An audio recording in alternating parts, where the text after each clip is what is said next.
किसी से झगड़ा मत करना, झगड़ा नहीं करूंगी तो कैसे भोजन पचेगा। मन में ही सोचा, कहा नहीं, इधर उधर मत भिड़ाना, किसी को लड़ाना मत, चुगली मत करना। बोले चुगली नहीं करूंगी तो मन को शांति कैसे मिलेगी? एक दूसरे को भिड़ा नहीं तो तब तक शांति मिलती नहीं। इस सब बातों को सुन तो लिया पर उसको अपने ऊपर उतारा नहीं। एक दिन छोटी बहन आ गई। छोटी बहन ने कहा, बहना तू तो सूख गई, आधी रह गई, कोई चिंता है क्या? अच्छा, माताओं की समस्या बड़े जल्दी पढ़ लेती हैं। आप लोगों को मिलने में 7 दिन लग जाएंगे, कोई इनको 7 मिनट लगते हैं। बोलो राधे राधे। हाँ, पूरी इनसे आप कहानी सुन लो, पूरी हिस्ट्री दूसरे की, कितनी बहुएं, कितने के ब्याह है, कौन सी कहाँ की है, कैसा स्वभाव है, सास है कि नहीं, ये जरूर पूछेगी।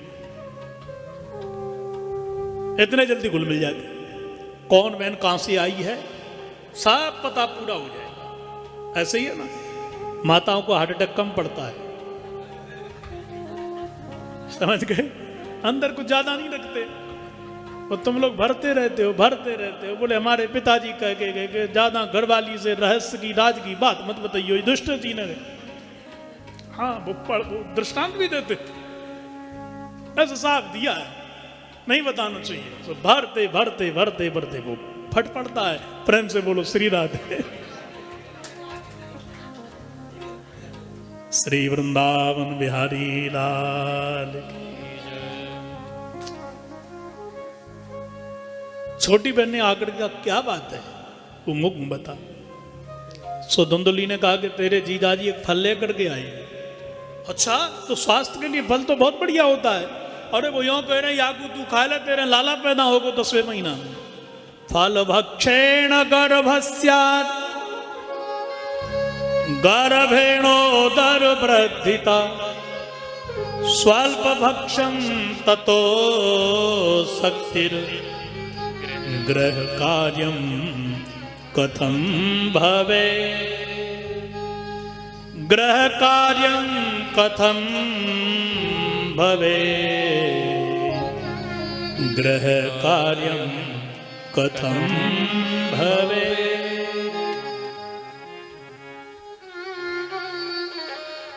जीजाजी कह रहे हैं कि फल को खाओगी तो एक लाला पैदा हो जाएगा। छोटी बहन बोली, बधाई हो, अरे तेरे लाला पैदा होगा तो एक साड़ी मुझे भी मिलेगी। अरे बोले सुन तो पहले पूरी बात, देख सुन, फल भक्षण गर्भस्यात्, मैंने फल खाया तो मेरे बेटा उधर में आएगा। बोले हाँ, सो तू आएगा। अब बेटा बढ़ेगा तो पेट बेटा से ही बढ़ जाएगा।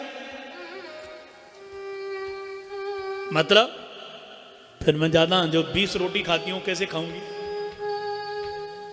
20 रोटी नहीं खाऊं तो खर्राटे की नींद ही नहीं आए। फिर बोले स्वल्प भक्षम, उन दिनों में ज्यादा नहीं खाया जाए, थोड़ा खाना ना।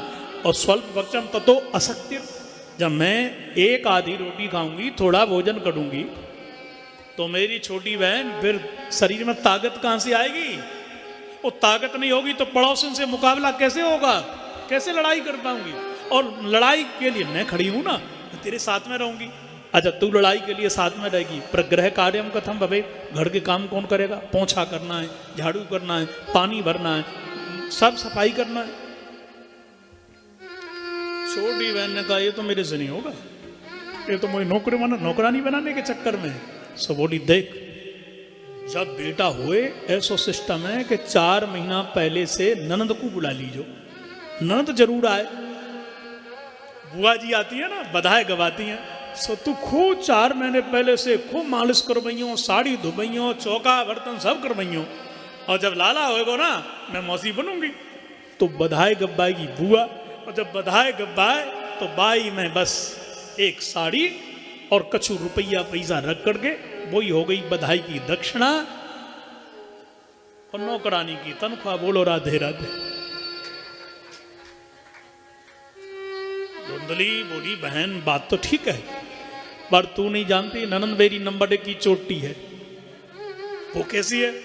बोले मेरे लाला होएगो, मैं तो प्रसूति कक्ष में रहूंगी। वो सूटकेस कार्टून पैकिंग कर करके, बढ़िया बढ़िया कंबल, बढ़िया बढ़िया साड़ी और बढ़िया बढ़िया बर्तन, मसाले भी ले जाएगी पूरी रसोई में, बाबा जी बना देगी। इसलिए मैं ऐसा कर ना सकूं। और मैं तो सही कहूं कि बच्चों का लालन पालन मेरे से हो ना सके। छोटी बहन बोली कि तेरी समस्या मेरी समस्या। एक बात बताऊं, देख सबसे बढ़िया एक उपाय है। क्या उपाय है? बोले तेरे पास में धन की कमी ना है, मेरे पास पुत्रन की कमी ना है। थोड़ा तू पैसा यदि मोक मुँह दे दे, अपने पति से कह कर के मेरे घर में कुछ महीने का बालक है, मैं तुझे दे दूंगी। तो धुंधली बोली बात तो ठीक है, परंतु बहन तेरे जीजा जी रोज ही ना पूछते हैं कि फल खा लिया? मैं कह दी खा लिया। तो झूठ आज नहीं तो कल तो पकड़ी जाएगी। मैं ये फल का क्या करूं? आरे में रखा हुआ है सामने, जो आ रहा होता ना, अलवाड़ी पुरानी दीवार में हुआ करती थी, जो भी कहते हो। इसका क्या करूं? छोटी बहन बोली गैयन के भी कभी फल से भी बेटा होते हैं क्या? होना होगा तो गैया को खिला देना। जब फल से तेरे बेटा हो सकता है तो गैया के नहीं हो सकता क्या? सुबह ने फल गैया को खिला दिया। भगवान की कृपा से दिनों कालांतर में छोटी बहन के बालक हो गया, रातों रात आ गया। धुंधली दौड़ करके पहुंच गई, बधाई हो। क्या हुआ? बोले बेटा हुआ है। खूब नामकरण संस्कार धुंधकारी रखा और कुछ महीने के बाद में गैया के भी बछड़ा नहीं बेटा ही हो गया। इनका नाम रखा गोकर्ण। गैया जैसे कान हैं, गो ज्ञानम कर्णम श्रावयति इति गोकर्ण। कानों से जो वेदों की चर्चा सुने वही गोकर्ण है। और गोकर्ण जी बड़े हुए, धुंधकारी भी बड़ा हुआ, धीरे धीरे बड़े हो गए। गोकर्ण जी परम ज्ञानी पंडित हैं, धुंधकारी महाखल नंबर 1। मैया के लाड़ प्यार में पड़ा हुआ ये धुंधकारी चोर बन गया, शराबी बन गया, मांसाहारी बन गया, वैश्यागामी बन गया। अंत में जाकर के एक दिन पिताजी के निकट में पहुंच गया और कहा कि पिताजी मुझे धन दो। आत्मदेव जी ने कहा नहीं दूंगा, ये दुर्भाग्य, मेरे पाप के तेरी जैसी संतान मेरे यहां जन्म लेकर के आई। संतान यदि गलत पैदा हो जाए तो वो जीते जी मार देती। नहीं दोगे? बोले नहीं दूंगा।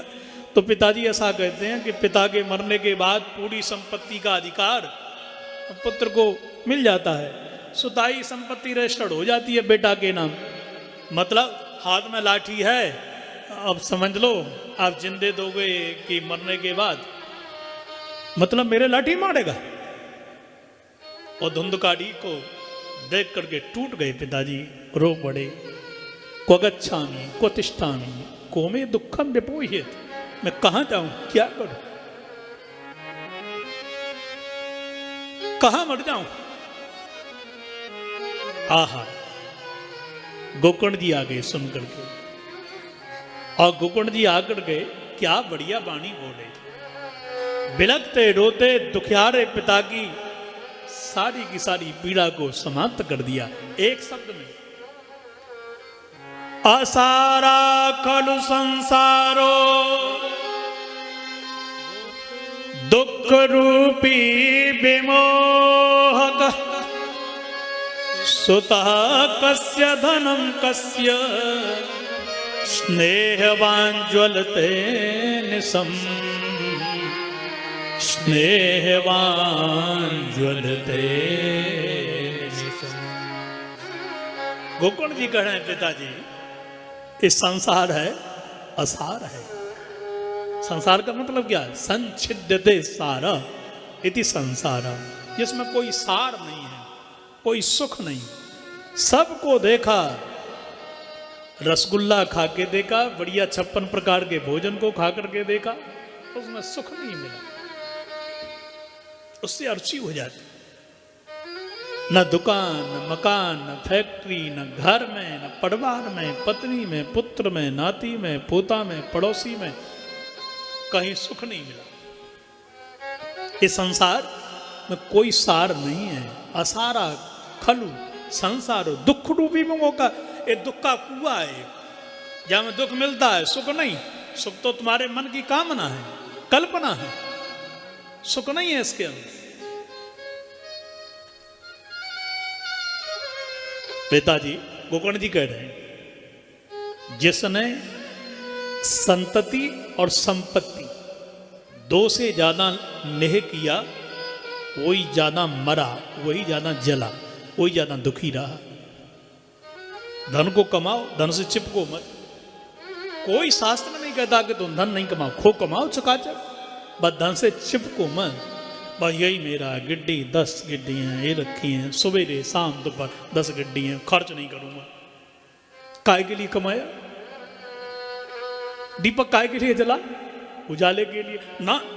पड़ोसी के पास जा रहा उजाला, मैं बंद करके रखूंगा, स्वयं अंधेरे में रहूंगा, दूसरे की अभी नहीं जाने दूंगा उजाला। क्यों? मेरे रूम की लाइट पड़ोसी के पास उजाला दे देती है। हमारे दरवाजे पर जो लाइट लगी है उसमें इन्वर्टर है, जनरेटर का कनेक्शन है, पड़ोसी के यहाँ नहीं है। ये जलाने से पड़ोसी के यहाँ प्रकाश चला जाता है। नहीं जलाऊंगा इसके लिए। दो प्रेम से बोलो श्री राधे। श्री राधे। शांति संतति और संपत्ति से नेह जिसने किया वही जला, वही ज्यादा दुखी रहा। इसलिए आप संपत्ति को कमाओ, उससे चिपको मत। बेटा को जन्म दिया, पढ़ाओ लिखाओ, ब्याह कर दिया, जन्म के ठेकेदार हो गया। बेटाओं को नहीं देखा, पर नातियों का लालन पालन बा दादी जी कर रही हैं, सफाई कर रही हैं, अब उन्हीं को देख रही। लो, उस समय नहीं इतने लिप्त भय, अब हो गई ज्यादा। पैदा किया, देखो भाई हम नौकर थोड़ी लगे, बस वो धीरे धीरे ऐसा चिपकता है कि अब किसी काम के रहे नहीं, अब तो वहीं गिरना ही मरना है। अब उतनी शक्ति बची नहीं। दुख रूपी विमोह का सुतः कस्य धनम कस्य स्नेहवान ज्वलते निसम। संपत्ति किसके साथ में गई? बेटा बेटियां किसके साथ में गए? किसी के साथ नहीं गए। पिताजी ये सब जलाने वाले हैं, इसलिए मेरी बात सुनो। इस श्लोक की एक टीका है, इस भजन को भी गाते रहा करो कभी कभी, ये चेतावनी।